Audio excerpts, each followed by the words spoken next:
All right, so we're going to go ahead and get the XERO Pure Plus all set up now. Now, we're going to start with hooking up our inlets, our outlets, and our waste. So at the top here, you have your pre-filters, and that is your first stage or inlet to the system. So we're going to go ahead and get that hose hooked up. Remember, you want to use either a 5/8 or 3/4 inch inner diameter to feed the system. This system has had water run through it, so pardon me. We're going to hook it up to the inlet here. Okay. Next, I already have it hooked up down here, but depending on the color of your waistline, you're going to hook that up to the silver garden hose looking fitting at the bottom, and you'll let this kind of flow just somewhere out of the way. It's just going to guide the discharge.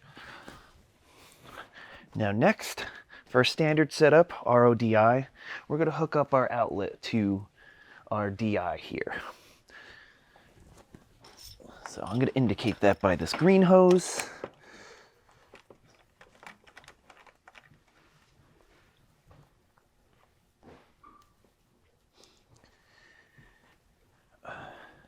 Now, while I'm using this hose for example's sake, I personally recommend using 3/8 hose at this point on the outlet of the system to then feed water towards your water-fed pole.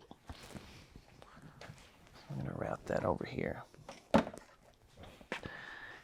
And since we have a plus system here that offers the bypass to allow just RO water, we're going to go ahead and hook up a hose here for example's sake.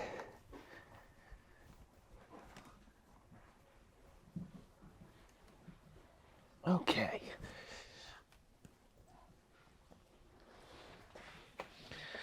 Once you have your inlet, your waste, and your outlet of choice hooked up, I'm going to go ahead and start running water into the system.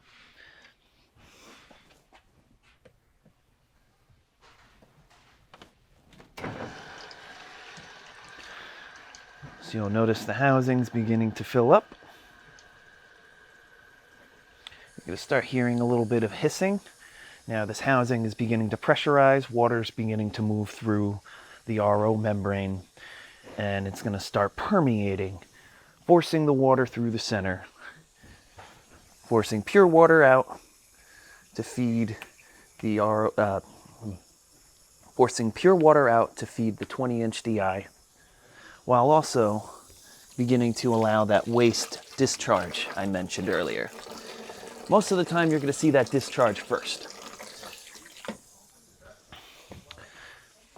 So when you first run the system, you'll want to ensure you at least run it for 10 minutes, let water run through entirely, because you're going to want to saturate this membrane. Now the membrane has a lot of pores, a lot of holes.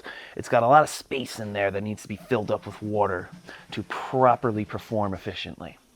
So you'll want to fill this up for 10 minutes, let it sit for 12 hours, overnight to be safe, and then begin using it the next day for efficient purification and flow.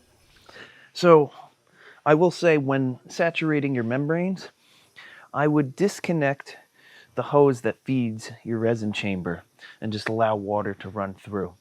That way you're not prematurely using that resin if you're not intending to clean, but also just allows the membrane itself to kind of saturate. And then when you go to run your first job, run it for 10 minutes. Now, on the subject of hooking up this system, we mentioned that you have the option of RODI, which would be the output from, if you're facing the back of the system, this would be the right side of your system. That is the main system output. So you're getting RO and DI water out. Now, on this side, you have that RO-DI bypass.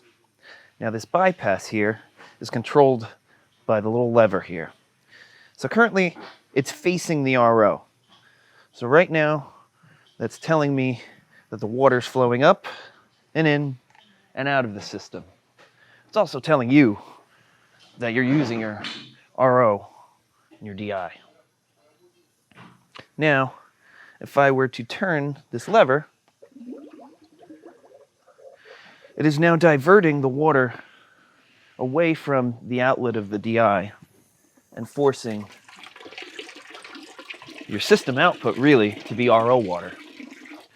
So again, this is helpful for cleaning that you don't necessarily need spotless, streak-free. You can go ahead and use RO water.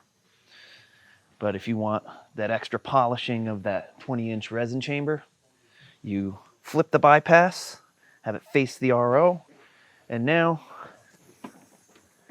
you're getting pure water out of your system that is RODI water. You'll see, that's just drippage. We have nothing flowing through this. We have nothing flowing through this fitting. One important thing to keep an eye on when you're running water through your system is to ensure that you have a flow of wastewater coming out of your system.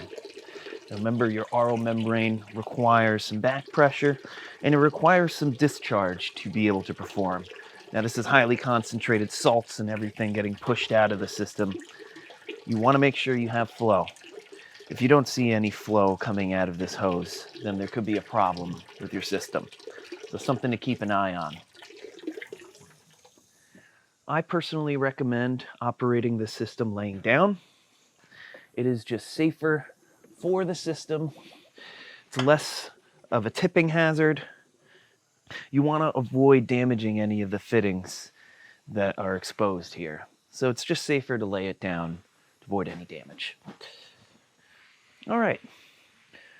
So we're going to go ahead and talk about maintaining your system and changing the filters present.